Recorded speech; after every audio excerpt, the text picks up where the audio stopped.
तो पिलामाने केमिति अछ आशा करी तुमने भलरे थिबो।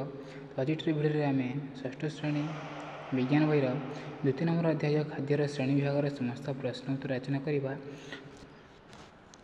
ता पूर्व चैनल प्रथम पर आसी चैनल को सब्सक्राइब कर दिया और बेल आइकन बटन को दबाई देवा सहित निजर सांग पाख मानू वीडियो लिंक शेयर कर दियो। तो चलो वीडियो आरंभ करवा।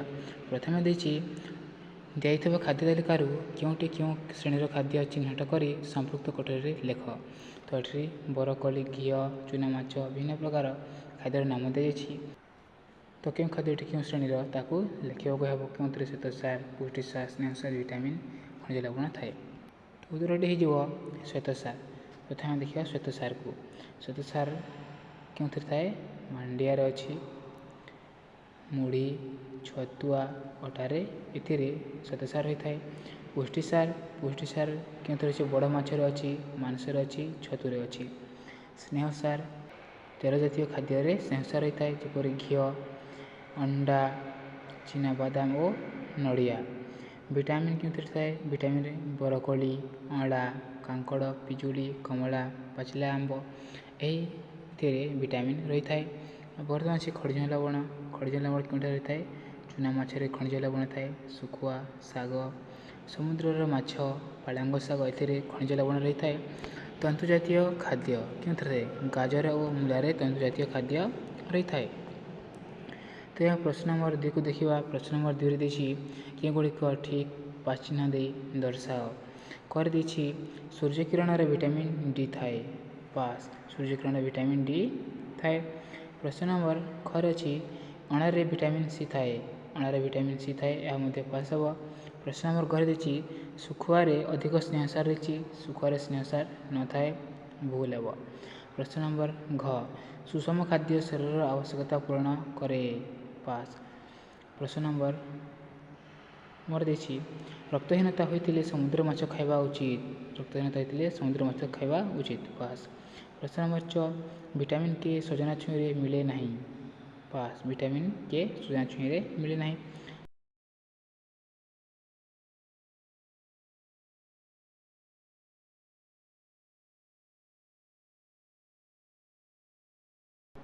प्रश्न नंबर ज क्षीर रे समस्त प्रकार विटामिन थाए पास। प्रश्न नंबर 3 देखिए 2टी बा 3टी वाक्य कारण लेख। कर दी खाद्य तंतुयुक्त खाद्य रहा आवश्यक कहीं करे उत्तर हो खाद्य तंतुयुक्त खाद्य न रही झाड़ा परिष्कार हुए ना। खाद्य नाली मल बाहर कर पेटर मल भल भाव में बाहरी नगले शरीर में विभिन्न रोग सृष्टि होता है। तो खाद्य नाली मल बाहर कर पेटर मल भल भाव में बाहरी नथिले कौन थे शरीर भितर विभिन्न प्रकार रोग सृष्टि होता है। तेणु खाद्य तंतुयुक्त खाद्य रहा आवश्यक। प्रश्न नंबर खर दी आमिष खाऊ न पिला अधिक परिमाण क्षीर डाली और बादाम खावा उचित आवश्यक कारण माछ मांस अंडारे पुष्टिसार अधिक परिमाण थाए है पुष्टिसार थाए। आमिष खाऊ न पिला माछ मांस अंडारे पुष्टिसार क्षीर डाली और बादाम पाई थाए। तो जो पिला आमिष खाद्य न खाई थाए से क्षीर डाली और बादाम पुष्टिसार पाई थाए। पिला मानक शरीर वृद्धि निमित्त आमिष खाऊ न पिला अधिक परिमाण क्षीर डाली बादाम और खाଇବା आवश्यक। प्रश्न नंबर गर दी चक्रधर को अंधार देखा जाऊ नहीं से कहीं देखा जाए कारण कौन उत्तर हो चक्रधर को विटामिन ए अभाव अंधार कण रोग होती क्यों अभाव विटामिन ए अभाव तेणु चक्रधर को अंधार देखा जाऊ नहीं। प्रश्न नंबर घ पिलामानंक पुष्टिसार जातीय खाद्यर आवश्यकता बेसी कहीं बेसी होता है। उत्तर पुष्टिसार जातीय खाद्य पिलामानंकर शरीर वृद्धि में साहाय्य करे क्यों शरीर वृद्धि में साहाय्य करता है। पुष्टिसार जातीय खाद्य गुड़िक होउछि माछ मांस अंडा सोयाबीन डाली छतु इत्यादि। प्रश्न नंबर पहाड़िया अंचल लोक गलगंड रोग होवार संभावना अधिक कहीं पहाड़िया अंचल रोग लोक अधिक संभावना थाए गंड रोग रहापी। उत्तर हो पहाड़िया अंचल होता खाद्य पदार्थ आयोडीन अभाव थाए क्यों आयोडीन अभाव थाए। रक्त में आयोडीन अभाव जो गंडगोल रोग हुए और रक्त में आयोडीन अभाव होने कौन थे गंडगोल रोग होता है। तेणु पहाड़िया अंचल लोक गंडगोल रोग होवार संभावना अधिक थाए। प्रश्न नंबर 4 ଚାରି ଦେଇଛି ତଳେ ଦିଆଯାଇଥିବା ପ୍ରତ୍ୟେକ ପୋଷକ ପାଇଁ ଦୁଇଟି ଖାଦ୍ୟ ପଦାର୍ଥର ନାମ ଲେଖ। ତ ଏଠି ଦେଇଛି ପୁଷ୍ଟିସାର। ପୁଷ୍ଟିସାର କେଉଁଥିରେ ମିଳିଥାଏ? ଡାଲି ଓ ମାଛରୁ ପୁଷ୍ଟିସାର ମିଳିଥାଏ। ସେହିପରି ଖ ଦେଇଛି ଭିଟାମିନ୍ ସି। କେଉଁଥିରେ ମିଳେ? ପିଜୁଳି, ଅଁଳା। ତ କମଳା ଓ ପିଜୁଳିରୁ ଭିଟାମିନ୍ ସି ମିଳିଥାଏ। ଗ ଦେଇଛି ଖଣିଜ ଲବଣ। ଖଣିଜ ଲବଣ କେଉଁଥିରୁ ଆମକୁ ମିଳିଥାଏ? ଚୁନା ମାଛ ଓ ସଜନା ଛୁଇଁରୁ ଆମକୁ ଖଣିଜ ଲବଣ ମିଳିଥାଏ। ପ୍ରଶ୍ନ ନମ୍ବର 5ରେ ଦେଇଛି ଶାଗରେ କେଉଁଟି ନଥାଏ? କେଉଁଟି ନଥାଏ? ଅପସନ୍ ଦେଇଛି ଖଣିଜ ଲବଣ, ତନ୍ତୁ, ଭିଟାମିନ୍ ଓ ସ୍ନେହସାର। ଉତ୍ତର ହେବ ସ୍ନେହସାର। ଶାଗରେ ସ୍ନେହସାର ନଥାଏ।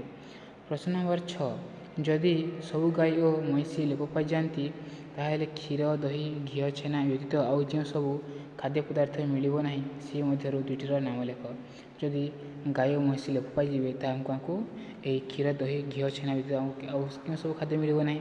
ଉତ୍ତର ହେବ ଲହୁଣୀ ଓ ରାବିଡ଼ି। ତ ଗାଈର କ୍ଷୀରରୁ ଏହା ପ୍ରସ୍ତୁତ ହୋଇଥାଏ, ତ ଆମକୁ ଲହୁଣୀ ଓ ରାବିଡ଼ି ମିଳିପାରିବ ନାହିଁ। ପ୍ରଶ୍ନ ନମ୍ବର 7 ଗୋଟିଏ ବର୍ଦ୍ଧିଷ୍ଣୁ ଶିଶୁର ଓ ଜଣେ ବୃଦ୍ଧର ଖାଦ୍ୟର ଆବଶ୍ୟକତା ମଧ୍ୟରେ ଥିବା ପାର୍ଥକ୍ୟ ଯୁକ୍ତି ସହ ସଂକ୍ଷେପରେ ଲେଖ। ବର୍ଦ୍ଧିଷ୍ଣୁ ଶିଶୁର ଖାଦ୍ୟର ଆବଶ୍ୟକତା। ଖାଦ୍ୟ ଶରୀର ବୃଦ୍ଧିରେ ସାହାଯ୍ୟ କରେ, କାମ କରିବା ପାଇଁ ଶକ୍ତି ଯୋଗାଇଥାଏ ଓ ଶରୀରର ରୋଗ ପାଇଁ ପ୍ରତିରୋଧକ ଶକ୍ତି ସୃଷ୍ଟି କରିଥାଏ। ବୃଦ୍ଧର ଖାଦ୍ୟର ଆବଶ୍ୟକତା। କାମ କରିବା ପାଇଁ ଶକ୍ତି ଆବଶ୍ୟକ, ଶରୀରର ରୋଗ ପାଇଁ ପ୍ରତିରୋଧକ ଶକ୍ତି ସୃଷ୍ଟି କରିଥାଏ। ଶରୀରର ବିଭିନ୍ନ ଆବଶ୍ୟକତା ପୂରଣ କରିବା ପାଇଁ ଖାଦ୍ୟ ଏକାନ୍ତ ଆବଶ୍ୟକ ହୋଇଥାଏ।